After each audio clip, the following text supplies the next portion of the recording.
চিঠি পড়বে না তো কেউ, শহরে গ্রামে এ কথা ঢাকা পড়ে থাকবেই।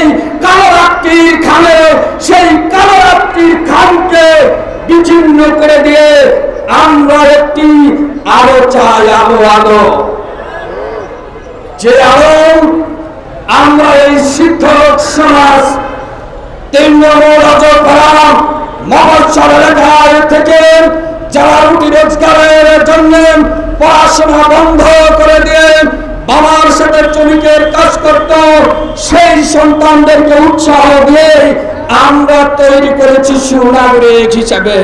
তোমরা বাবা কল্প করো, আমরা সবে পোষা দেবো, আমরা ঘুষি পেলেই খুশি হব, ঘুষি খেলে মারা যাব।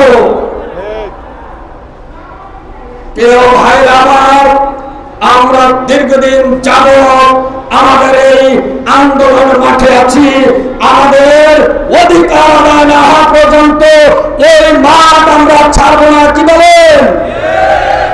সরকার বাদেরকে আমাদের স্পষ্ট মেসেজ, অফিসে লাস্ট দিন আপনাদের কাছে বিনীত অনুরোধ থাকবেন, আমাদের সুব্যবস্থা করে, আমাদের স্বীকৃতি দিয়ে, আমাদের প্রজ্ঞাপন দিয়ে আমাদের বাড়ি যাওয়ার ব্যবস্থা করে দিন।